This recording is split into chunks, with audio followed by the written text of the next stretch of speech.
Political turmoil in Papua New Guinea, the battle over votes of no confidence.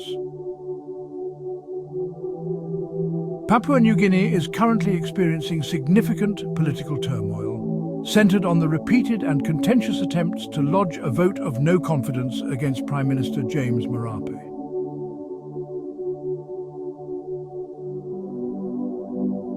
This series of events has raised serious questions about the integrity of parliamentary procedures and the adherence to democratic norms in the country.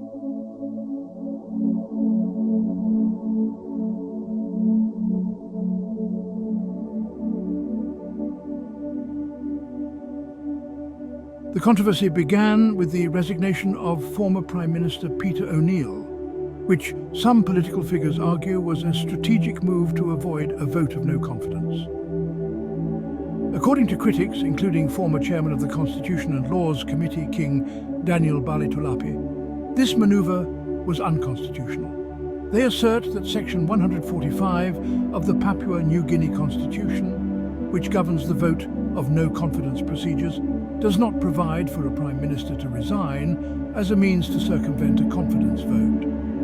The subsequent election of Prime Minister James Marape without a formal vote of no confidence against Peter O'Neill is viewed by these critics as illegal and unconstitutional. The attempts to file vote of no confidence motions against Prime Minister James Marape have faced numerous procedural obstacles. Prime Minister James Marape himself has welcomed the decision to seek the court's interpretation on the proper procedures for filing a vote of no confidence, highlighting the complexity and contentious nature of the issue. The opposition has made multiple attempts to file the motion, only to have it rejected each time by the Parliamentary Private Business Committee on technical grounds, such as improper formatting of names on the motion.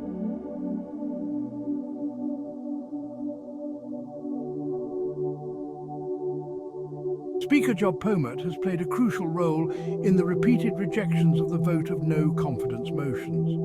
Pomat has cited procedural errors, including incorrect name formats, as the basis for rejecting these motions. Despite his claims of neutrality, the opposition and other critics argue that the Speaker and the Parliamentary Private Business Committee, comprised mainly of government members, are biased towards Prime Minister James Marape. They believe these technical rejections are strategically employed to protect the Prime Minister and prevent a legitimate vote of no confidence from reaching the parliamentary floor.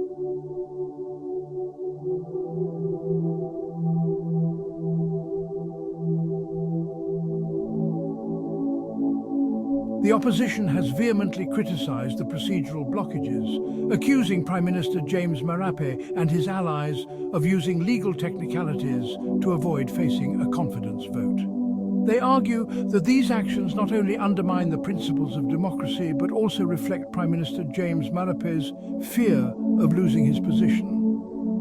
According to opposition leaders, the continuous rejections of their motions on minor technicalities are a deliberate attempt to stifle dissent and maintain the current government's hold on power.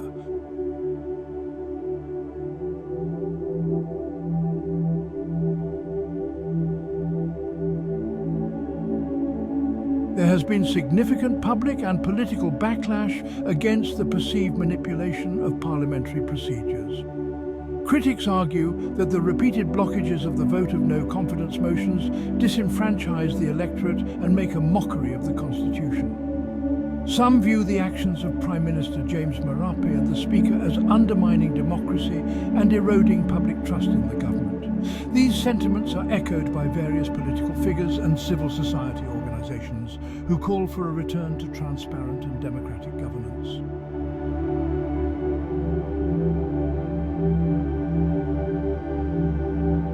The political turmoil is occurring against a backdrop of rising prices and economic hardship in Papua New Guinea. Many citizens are struggling to make ends meet, and there is widespread dissatisfaction with the government's handling of the economy. Public servants, in particular, have expressed frustration over double taxation and increasing costs of living. These economic challenges have further fueled the desire for a change in government, as many believe that the current administration is not adequately addressing the nation's pressing issues.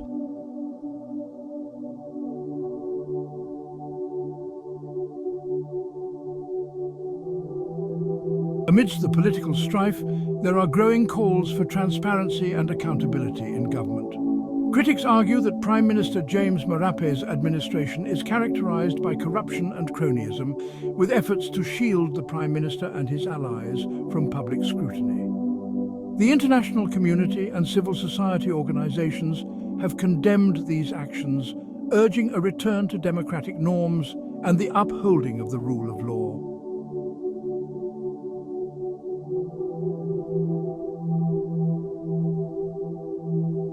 The ongoing political crisis has significant implications for democratic processes in Papua New Guinea. The repeated procedural blockages of the vote of no confidence motions set a dangerous precedent for the future of democracy in the country.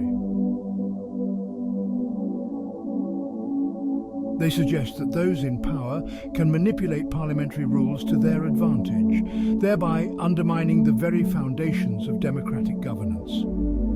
This has led to concerns about the erosion of democratic institutions and the potential for increased political instability.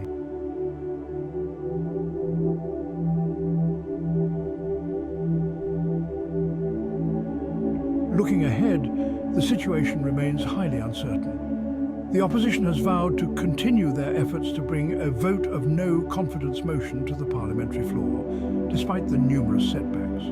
They are determined to challenge what they see as the unconstitutional actions of the current administration and to restore democratic integrity in Papua New Guinea. However, achieving this goal will require overcoming significant legal and procedural hurdles, as well as garnering sufficient support from within the parliament.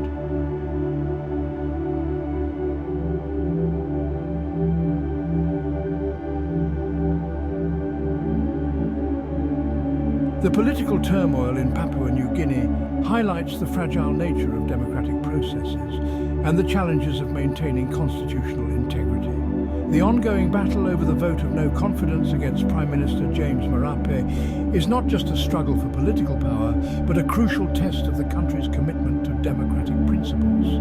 As the situation unfolds, it will be essential for all stakeholders to prioritize transparency, accountability, and adherence to the rule of law to ensure the stability and democratic future of Papua New Guinea. This is all for today.